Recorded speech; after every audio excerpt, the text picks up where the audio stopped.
വാർത്തകൾ വിശദമായി. Kerala Olympic Talent pathway പദ്ധതിയുമായി സംസ്ഥാന സർക്കാർ.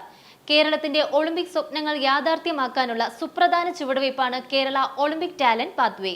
ശാസ്ത്രീയമായ പരിശീലനത്തിലൂടെ കായിക പ്രതിഭകളെ ചെറുപ്പത്തിൽ തന്നെ കണ്ടെത്തി വളർത്തിയെടുക്കുക, കായിക താരങ്ങൾ, പരിശീലകർ, വിദഗ്ധർ എന്നിവരെ ഒരുമിച്ച് അണിനിരത്തിക്കൊണ്ട് സംസ്ഥാനത്തിന്റെ കായിക ആവാസ വ്യവസ്ഥയെ ശക്തിപ്പെടുത്തുക, ഭാവിയിലെ ചാമ്പ്യന്മാരെ വാർത്തെടുക്കുക എന്നീ ലക്ഷ്യങ്ങൾ മുൻനിർത്തിയാണ് സർക്കാർ കേരള ഒളിമ്പിക് ടാലന്റ് പാത്വേ പദ്ധതിക്ക് തുടക്കം കുറിക്കുന്നത്. 2036 ഒളിമ്പിക്സിനെ ഇന്ത്യ ആതിഥേയത്വം വഹിക്കുന്നുള്ള ന്യൂസ് കുറച്ച് നാളായിട്ട് ഇങ്ങനെ സ്പ്രെഡ് ആയിക്കൊണ്ടിരിക്കുകയാണ്.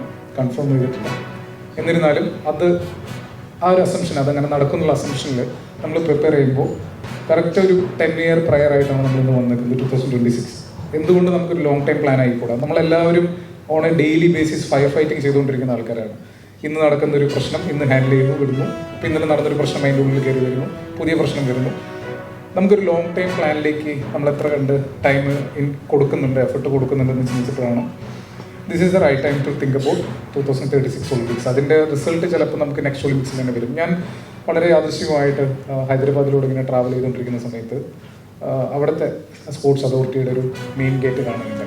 ആ മെയിൻ ഗേറ്റിൽ വലിയൊരു ഡിസ്പ്ലേയിൽ അവർ എഴുതിയിരിക്കുന്നത് കൗണ്ട് ഡൗൺ ആണ്, നെക്സ്റ്റ് ഒളിമ്പിക്സിലേക്കുള്ള കൗണ്ട് ഡൗൺ, ഇത്ര ഡേയ്സ്. അതൊരു state government, state sports authority അത്രയും ഫോക്കസ്ഡ് ആയിട്ട് ഒളിമ്പിക്സിന് വേണ്ടിയിട്ട് ചെയ്യുന്നു. അതിൻ്റെ കൗണ്ട് ഡൗൺ അവർ മാത്രമല്ല for the public also they showing it to the public. ഇങ്ങനെ ഒരു ഡെഡ് ലൈൻ വെച്ചിട്ടാണ് അതോടൊപ്പം തന്നെ മെഡൽ ജേതാക്കളുടെ എണ്ണം കൂട്ടുകയും ഇങ്ങനെ പല ലക്ഷ്യങ്ങൾ വെച്ചുകൊണ്ട് ഇത്തരത്തിൽ വിവിധ മേഖലകളിൽ ആളുകൾ ഉൾപ്പെടുത്തിക്കൊണ്ട് പരിപാടികൾ സംഘടിപ്പിക്കാൻ സർക്കാരിനെ അഭിനന്ദിക്കാൻ സാധിക്കും. സ്പോർട്സ് ഒരു കായിക താരം എന്നതിൽ ഞാൻ വളരെയധികം അഭിമാനിക്കുന്നൊരു വ്യക്തിയാണ്. കാര്യം ഇതിലൂടെയാണ് എനിക്കൊരു ജോലി കിട്ടിയത്, എൻ്റെ ലൈഫ് സെക്യൂർഡ്, എല്ലാ കാര്യങ്ങളും കൊണ്ട് ഞാൻ തൃപ്തിയാണ്. അപ്പോൾ തീർച്ചയായിട്ടും എന്നാൽ കഴിയുന്ന എന്ത് കാര്യവും, എന്ത് സഹായവും ഞാനിപ്പോൾ കുട്ടികളെ ബോക്സിങ് പഠിപ്പിക്കാനാണെങ്കിലും മറ്റേത് കാര്യത്തിനും ഞാൻ വില്ലിംഗ് ആണ്. എന്നും സ്പോർട്സിനോടൊപ്പം ഉണ്ടാകും എന്നുള്ളൊരു കാര്യം കൂടെ, എല്ലാ സപ്പോർട്ടും എൻ്റെ ഭാഗത്തു നിന്നുണ്ടാകും എന്നുള്ളൊരു കാര്യം കൂടെ.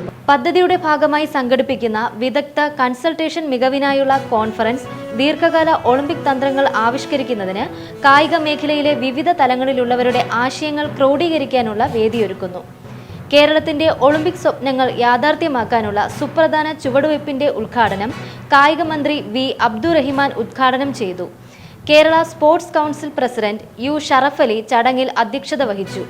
കേരള സ്പോർട്സ് കൗൺസിൽ വൈസ് പ്രസിഡന്റും കേരള ഒളിമ്പിക് അസോസിയേഷൻ ട്രഷററുമായ M.R. Ranjith Kerala Olympic Talent Pathway സാധ്യതകളും വെല്ലുവിളികളും എന്ന വിഷയത്തിൽ പ്രഭാഷണം നടത്തി. കായിക യുവജനകാര്യ വകുപ്പ് ഡയറക്ടർ വിഷ്ണുരാജ് IAS പദ്ധതിയുടെ ആശയ അവതരണം നടത്തി.